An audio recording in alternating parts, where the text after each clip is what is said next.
Bom dia, meus irmãos, bom dia, minhas irmãs. Sejam todos muito bem-vindos a mais uma aula aqui da nossa EBD.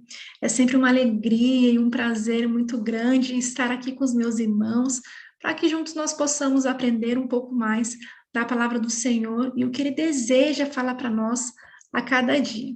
Meus irmãos, ao longo das nossas aulas aqui sobre o Sermão do Monte, ou Sermão da Montanha, nós temos estudado diversas lições sobre diversos aspectos do que Jesus nos deixou através das palavras que ele proferiu nesse sermão. Hoje, porém, a nossa perspectiva vai ser um pouquinho diferente. Nós não iremos estudar mais um aspecto dentro do Sermão do Monte. Hoje nós vamos refletir de maneira exclusiva sobre o preletor deste sermão, ou seja, hoje nós vamos falar sobre Jesus. Nós vamos refletir sobre o quanto Jesus maravilhava as pessoas com seus ensinamentos, com as suas palavras, com a forma como ele falava, fazendo com que as pessoas naquela época se perguntassem justamente o título da nossa lição de hoje, que é: quem é esse pregador? Afinal, quem é esse homem que fala com tanta autoridade? Quem é esse homem completamente diferente dos mestres da lei?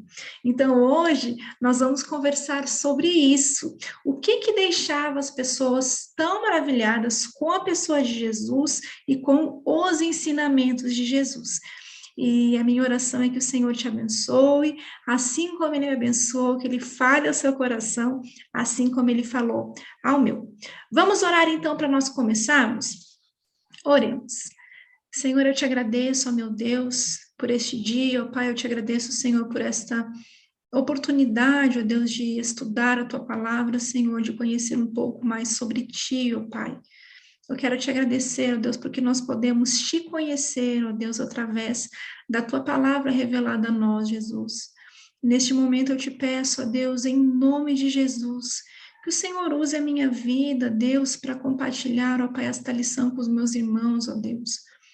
Que não seja, Senhor, as minhas palavras, ó Pai, que não seja, Senhor, o meu conhecimento, ó Deus, os meus pensamentos, mas que eu seja, ó Deus, neste momento, apenas um instrumento, ó Pai, daquilo que o Senhor quer fazer, daquilo que o Senhor quer falar para nós neste dia, ó Pai. Usa, Senhor, a minha vida, ó Deus, a despeito das minhas limitações, ó Pai.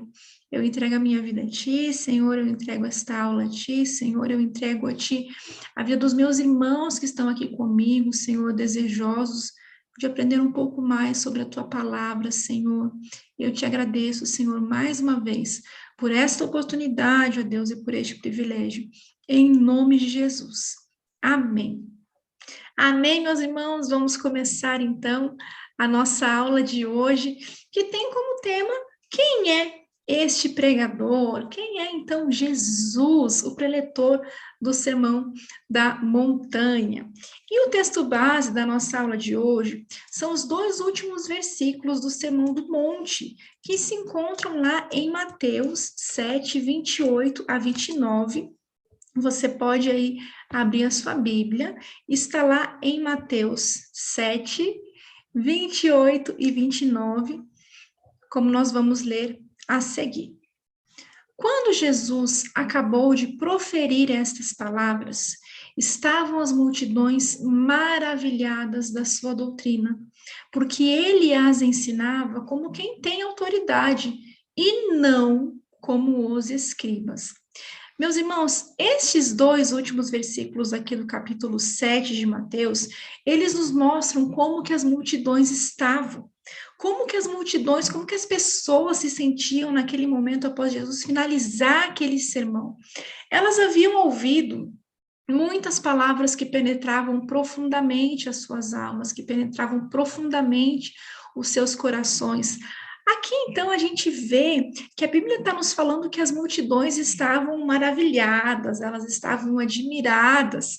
O autor da nossa revista usa a palavra atônitas. As multidões estavam atônitas pela forma como Jesus falava, pacífico, sábio, pela maneira com a qual Jesus expunha as suas palavras naquele momento. E Se a gente for parar para pensar um pouquinho no contexto ali do que estava acontecendo daquela época, daquelas pessoas, certamente Jesus não era o primeiro mestre que aquelas pessoas estavam ouvindo, mas toda essa admiração que elas estavam sentindo por Jesus se dava ao fato de Jesus ser completamente diferente de tudo o que eles conheciam. Jesus era diferente dos outros mestres, Jesus não tinha nada a ver com os outros mestres da lei, Jesus não se parecia com um fariseu, não se parecia com um escriba, Jesus não se parecia com um saduceu, Jesus era completamente diferente, e os seus ensinamentos eram completamente diferentes, eram subversivos, né? Então, a gente vê que isso foi muito impactante para aquelas multidões.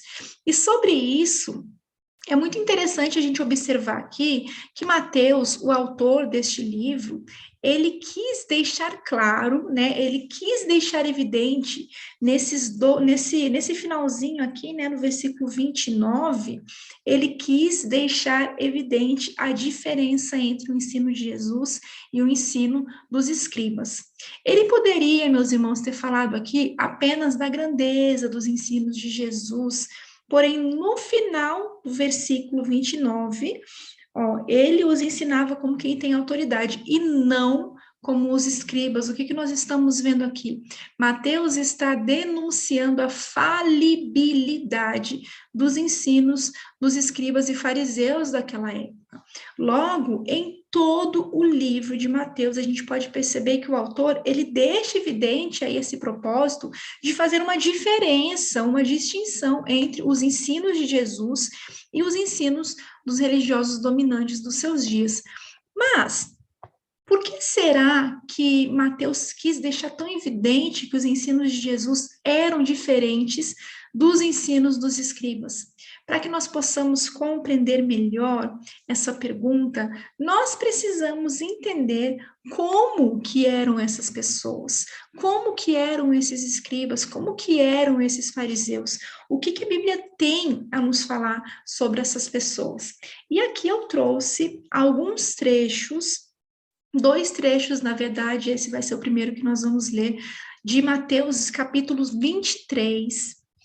E a gente vai observar aqui, meus irmãos, que são palavras do próprio Jesus. Aqui nós temos o próprio Cristo se referindo aos fariseus, tá bem? Então, só para a gente se localizar um pouquinho, os fariseus, os escribas, os saduceus, eles formavam o sinédrio. O que era o sinédrio?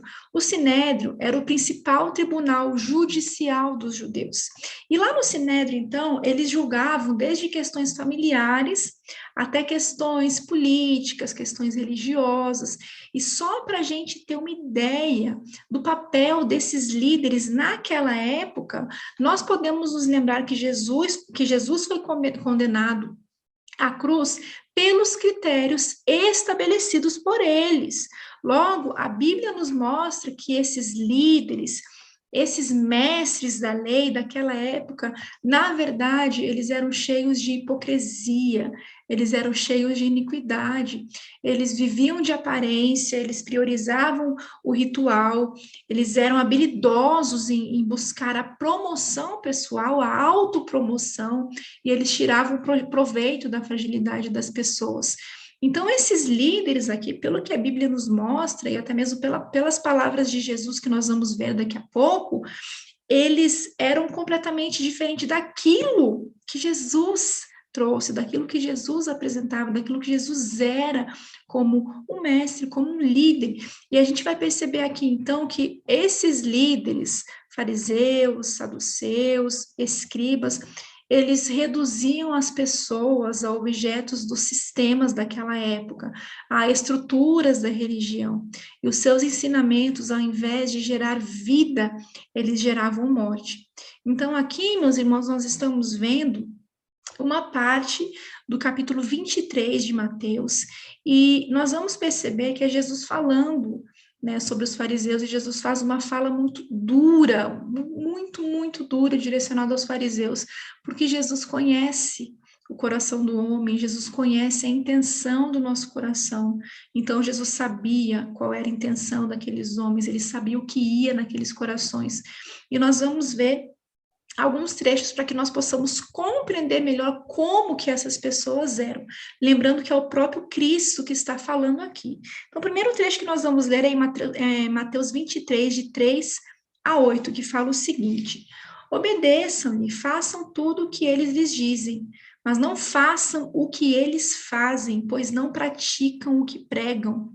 Eles atam fardos pesados e os colocam sobre os ombros dos homens, mas eles mesmos não estão dispostos a levantar um só dedo para movê-los. Tudo o que fazem é para serem vistos pelos homens.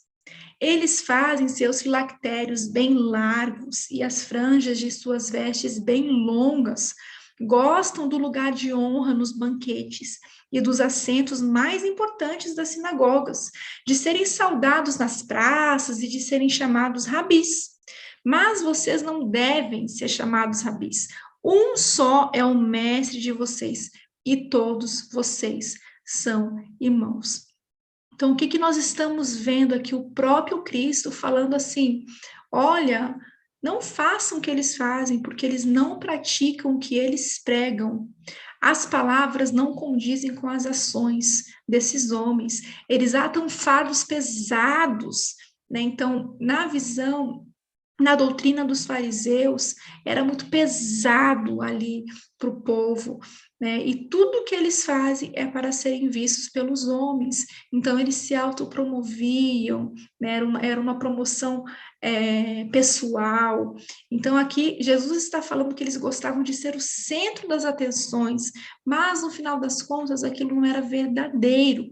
E aqui eu trouxe mais um trecho para a gente, que segue no mesmo capítulo, capítulo 23, que é uma fala mais dura ainda, direcionada aos próprios fariseus, que fala o seguinte: ai de vocês, mestres da lei, fariseus hipócritas, vocês limpam o exterior do copo e do prato, mas por dentro eles estão cheios de ganância e cobiça. Fariseu cego, limpe primeiro o interior do copo e do prato, para que o exterior também fique limpo.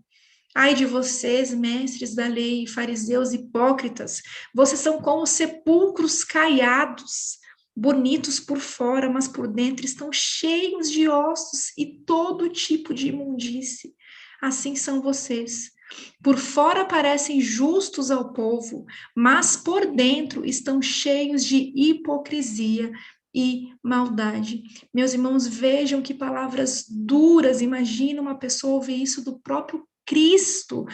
E aqui Jesus está falando que eles eram como sepulcros caiados, bonitos por fora, enfeitados por fora, mas por dentro imundos, por dentro cheios de iniquidade.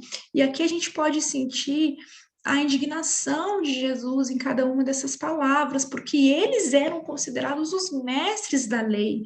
Então, essa é a descrição feita pelo próprio Cristo de quem eram essas pessoas, e nos ajudam a entender melhor por que Mateus, então, está fazendo aquela diferenciação no versículo 29, que Jesus falava como quem tem autoridade e não como os escribas. E era, então, meus irmãos, com esse tipo de mestre da lei que as pessoas naquela época estavam acostumadas.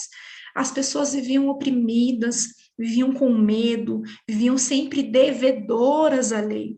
E aí vem Jesus, e vem Jesus com as suas palavras. E as palavras de Jesus são espírito, são vida, como a gente vê lá em João 6. Vem Jesus, o único que tem as palavras de vida eterna. E é claro, meus irmãos, que a pessoa de Jesus, é claro que as palavras de Jesus impactaram profundamente aquelas pessoas. A multidão ficou maravilhada, a multidão ficou admirada, ficou atônita. Então é por isso que Jesus deixava pessoas tão maravilhadas, porque ele trazia outra mensagem, Jesus trazia outra perspectiva da parte de Deus. Jesus infringiu a norma, ele subverteu, ele veio para trazer uma nova mensagem, e os seus ensinos, eles produziram transformações profundas e consequentes. Mas, ainda que Jesus tenha infringido alguns preceitos legais, na verdade, tantos preceitos legais e legalistas também, a gente pode falar, naquela época, a Bíblia nos fala que ainda assim não se encontrou em Jesus pecado algum. Logo, a grande diferença aqui para aquelas pessoas era que o ensino de Jesus criava condições, na verdade, de libertar as pessoas do peso da lei, por serem libertas interiormente das coisas pelas quais a lei pudesse acusá-las. E era nisso que a justiça excedia a dos escribas e dos fariseus. Logo, a primeira coisa que impactava as pessoas naquela época era a doutrina de Jesus, era a pessoa de Jesus, os ensinamentos de Jesus, que eram tão diferentes daqueles ensinamentos dos mestres da lei. E falando um pouquinho sobre a doutrina de Jesus, nós podemos fazer uma comparação aqui no capítulo 12 do livro de Mateus. Se vocês quiserem abrir aí, meus irmãos, eu vou fazer alguns comentários sobre esse capítulo, para que a gente possa falar um pouquinho sobre a doutrina de Jesus. O que acontece aqui no capítulo 12 de Mateus? Mateus reúne um conjunto de acontecimentos para estabelecer outros aspectos da diferença entre o ensino de Jesus e o ensino dos fariseus. E o primeiro relato que Mateus conta é quando, em um dia de sábado, os discípulos de Jesus estavam famintos, estavam com muita fome, e aí eles passaram a colher e a comer espigas em um sábado. Logo, os escribas e os fariseus questionaram essa atitude, alegando que os discípulos de Jesus estavam violando o sábado. Então, Mateus nos conta que Jesus relembrou os fariseus de 2 episódios do Antigo Testamento. E o primeiro episódio que Jesus relembrou foi o de quando Davi e os seus companheiros também estavam famintos e entraram na casa de Deus e comeram os pães da apropriação, cujo consumo só era lícito, só era permitido para os sacerdotes.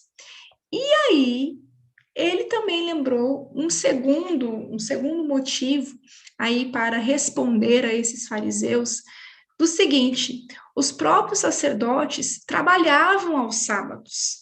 Na verdade, provavelmente, meus irmãos, o sábado era o dia de maior trabalho dos sacerdotes, porque eles precisavam receber os penitentes, eles precisavam sacrificar cordeiros, eles precisavam sacrificar novilhos, e tudo isso era feito em um dia consagrado. Nem por isso o sacerdote era condenado. Então, o que Jesus estava dizendo aqui para aqueles fariseus, contando essas duas histórias, né, dando esses 2 exemplos como uma resposta para ele? É como se o trabalho no templo fosse superior ao sábado, né? Ou seja, por estar no templo, poderiam cometer esse delito. E aí Jesus afirma o versículo que eu coloquei aqui para a gente. Aqui está quem é maior do que o templo. Mas se vós soubesseis o que significa misericórdia quero e não holocaustos, não teríeis condenado a inocentes. Logo, se por causa do templo se pode violar o sábado, como nos exemplos que Jesus deu, se por causa do templo se pode violar o sábado, ali estava Cristo, ali estava quem era maior do que o sábado.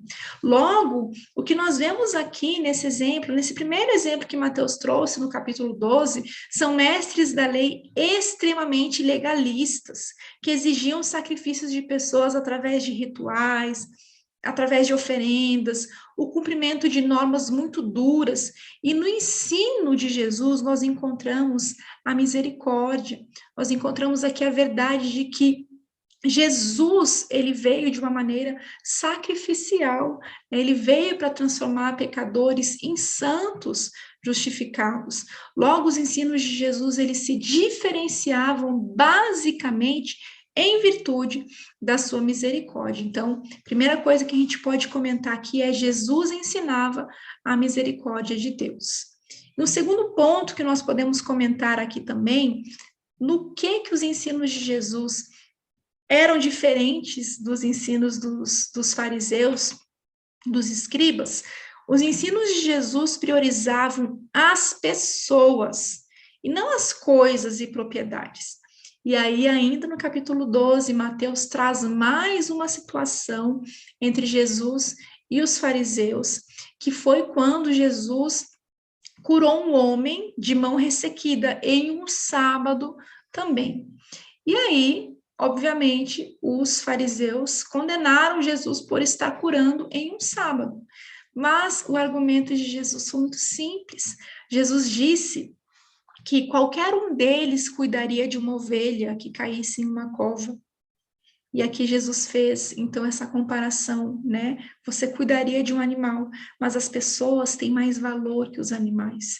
E aqui ele mostra, né? Ele deixa evidente que os seus ensinamentos valorizam mais as pessoas do que as coisas ou do que as propriedades em si. E um terceiro item de diferenciação, Jesus ensinava o ungido pelo Espírito Santo. O terceiro exemplo que Mateus traz aqui para a gente no capítulo 12 é quando Jesus curou um endemoniado que era cego e mudo. E é muito interessante esse episódio aqui, meus irmãos, por quê? Porque os fariseus, quando eles viram isso, quando eles viram Jesus agindo, curando, eles ficaram murmurando, dizendo que Jesus estava agindo pelo poder de Satanás. E ali eles estavam mentindo no intuito também de confundir as pessoas.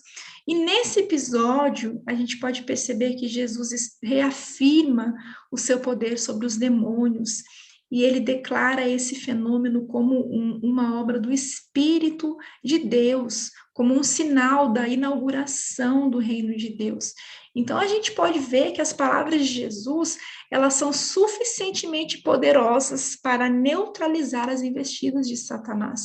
Ele tem autoridade para falar e para agir diferentemente dos religiosos daquela época, porque tudo que Jesus faz, tudo que Jesus fazia ali, era sobre a condução do Espírito de Deus.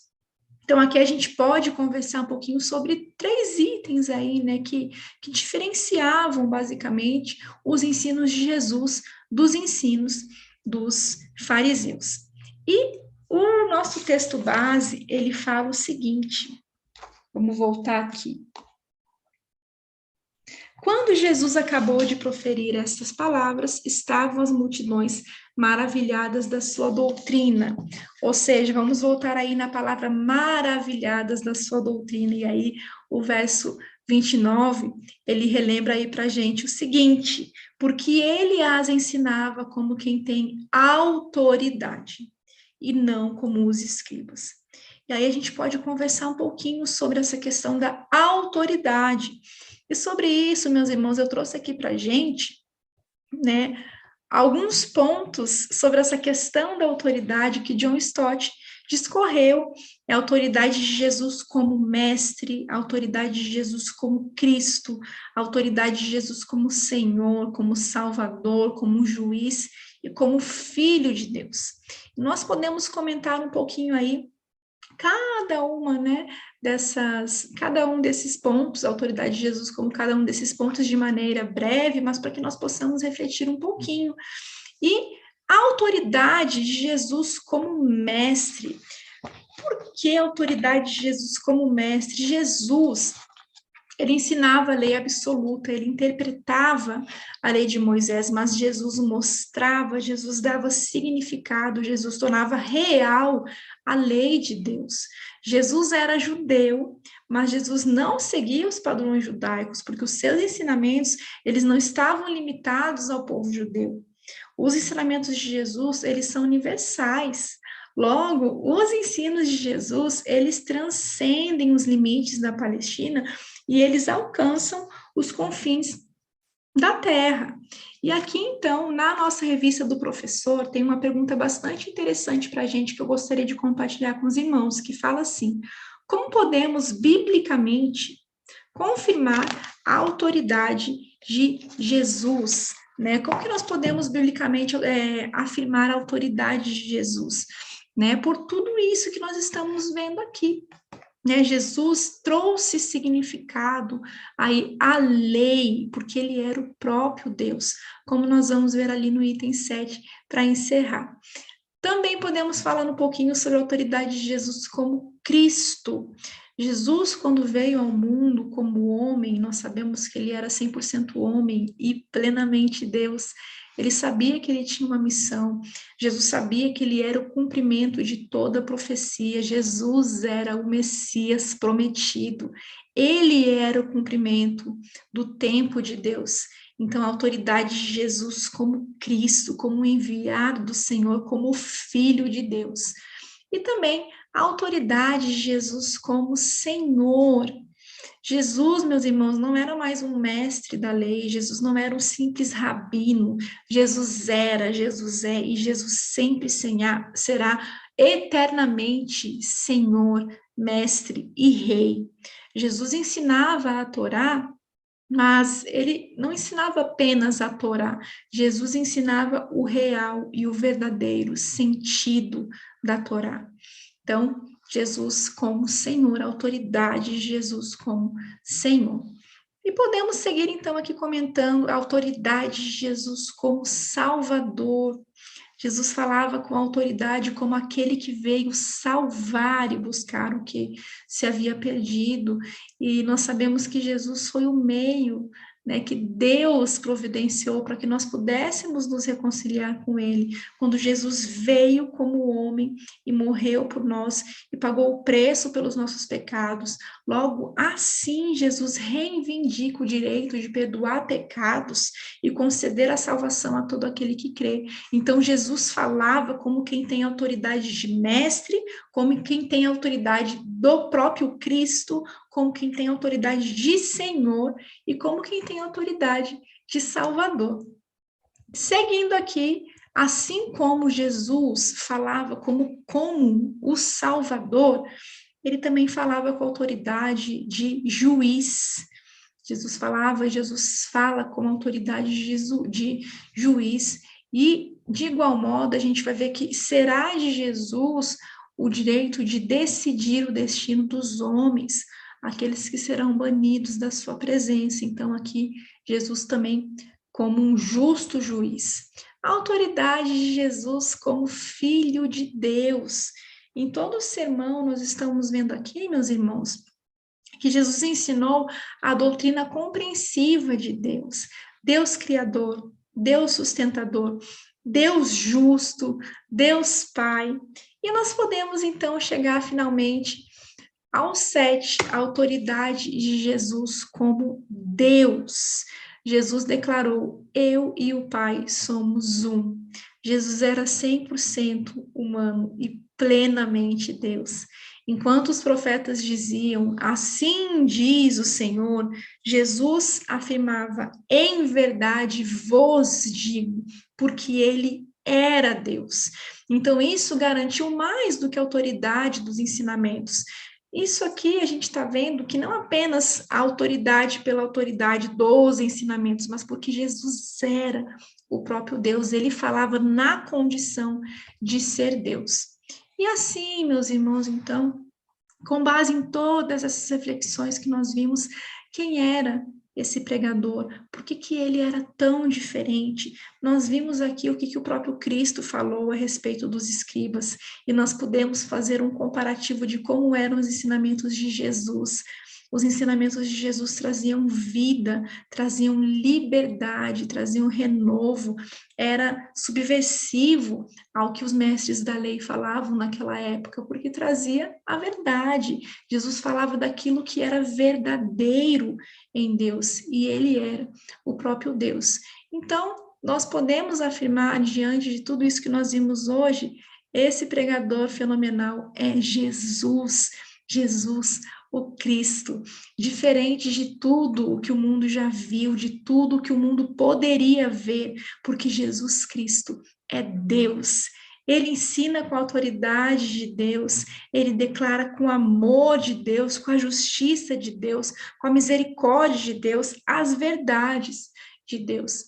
E para que nós possamos finalizar a nossa aula de hoje, tendo conhecido aí essas diferenças de ensino de Jesus, fazendo uma comparação com o ensino dos fariseus, vendo essa questão da autoridade de Jesus, Jesus como mestre, como Cristo, como nosso Senhor, como nosso Salvador, como juiz, como Filho de Deus e como o próprio Deus, eu gostaria que nós refletíssemos em uma pergunta. Gostaria que nós encerrássemos a nossa aula de hoje com essa pergunta, que você pudesse refletir aí após a nossa aula de hoje. Como eu tenho vivido os ensinamentos de Jesus? De maneira legalista, aparente, como os fariseus? Ou eu vivo uma vida de relacionamento real com o Senhor Jesus Cristo? O que nós vamos ouvir do Senhor quando nós nos apresentarmos perante Ele, perante a Sua presença? E eu fico muito assustada, né, muito impactada com as palavras que Jesus usou para aquelas pessoas. Eles eram considerados mestres da lei, eles conduziam as pessoas na lei, e eles ouviram aquilo do Senhor: sepulcros caiados, bonitos por fora, podres por dentro, cheios de hipocrisia, cheios de iniquidade. E nós, como nós estamos diante do Senhor, como que eu tenho vivido o meu relacionamento com o Senhor? O meu relacionamento com o Senhor é real, é verdadeiro, é diário, é um relacionamento de amor, de confiança. Eu entrego a minha vida ao Senhor, eu dependo dEle. Ou é apenas de boca, ou é apenas algo superficial, ou é apenas algo que eu demonstro, mas que eu não vivo? Qual é a similaridade entre as minhas palavras e as minhas ações? O que eu faço quando eu estou sozinho, apenas eu e Deus? Quais são os meus pensamentos? O que eu tenho para oferecer para o Senhor? Será que realmente eu tenho vivido como um filho de Deus? Ou será que eu tenho me aproximado mais da atitude daqueles fariseus que estavam lá falando da lei, estavam no templo, ensinavam as pessoas, mas o seu coração estava distante do Senhor? Essa é uma reflexão, meus irmãos, necessária para nós, que nós possamos pensar sobre isso e que nós possamos, né, nos derramar diante de Deus, que nós possamos justamente buscar as mudanças na nossa vida que nós precisamos diante do Senhor. Então, eu gostaria que vocês pudessem refletir sobre isso, que nós possamos viver uma vida plena com Jesus. Não sermos como os fariseus, né, exalando religiosidade, né, vivendo apenas de aparência, tornando a vida das pessoas mais difíceis, né, julgadores, como sepulcros caiados, distantes do Senhor, mas principalmente rejeitados por Ele. Que nós possamos, então, finalizar a nossa aula de hoje com esta reflexão. Nós vamos orar. O meu desejo é que o Senhor abençoe a sua vida, que o Espírito Santo do Senhor fale ao seu coração após essa aula, após essas reflexões breves, mas tão profundas, tão importantes da palavra de Deus, que o Senhor possa encontrar lugar, encontrar morada no seu coração neste momento, amém? Vamos orar, meus irmãos? Aí onde você está, baixe sua cabeça e leve os seus pensamentos ao Senhor juntamente comigo. Senhor, nós te agradecemos, ó Deus, por este momento, te agradecemos, ó Pai, por esta aula, ó Deus. Te agradecemos, ó Pai, pela tua palavra, Senhor, revelada a nós, ó Deus. E eu te peço, ó Deus, que tudo que nós ouvimos aqui hoje, ó Pai, encontre lugar em nossos corações, ó Deus. Que nós possamos, Senhor, fazer uma autoavaliação de quem nós temos sido diante de Ti, Senhor, quem nós temos sido na Tua presença, ó meu Deus. Ó Jesus, que nós possamos viver uma vida santa, Senhor, que nós possamos viver uma vida justa, ó Deus, uma vida reta, Senhor, diante de Ti, ó Pai. Que nós possamos resplandecer, Senhor Jesus, nas nossas vidas, ó Deus. Que nós não sejamos, ó Pai, como os fariseus, ó Deus, bonitos por fora, ó Pai, conhecedores, Senhor, da tua palavra, Jesus, conhecedores, ó Deus, dos teus preceitos, ó Pai, mas que por dentro, Senhor, estão sujos, a iniquidade, Senhor, a hipocrisia, ó Pai, afasta de nós, Senhor, esse comportamento, ó Deus, que nós possamos, ó Pai, ter uma vida contigo, Senhor, uma vida santa, ó Pai, santifica-nos, ó Deus, santifica-nos, Senhor, que em nossas vidas, ó Pai, a cada dia haja mais de Ti, Jesus, e menos de nós, ó Deus, menos de nós, Senhor, porque nós não somos nada, ó Pai, nós não somos nada, Senhor, nós precisamos de Ti, ó Deus. Perdoe, ó Pai, os nossos pecados, Senhor, perdoe as nossas falhas, ó Deus. Ajuda-nos, ó Pai, em nossas limitações, Senhor, em nossas fraquezas, Senhor. Porque nós queremos, ó Pai, te servir, nós queremos ser parecidos contigo, ó Deus, todos os dias da nossa vida, ó Pai. Te peço agora que o Senhor esteja abençoando, Senhor, os meus irmãos que estão acompanhando esta aula junto comigo, ó Deus. Abençoe os meus irmãos, ó Pai, cada um nas suas dificuldades, nas suas necessidades, ó Pai, nos seus pedidos, ó Deus, aquilo que eles têm clamado a Ti, Senhor, em nome de Jesus, ó Pai.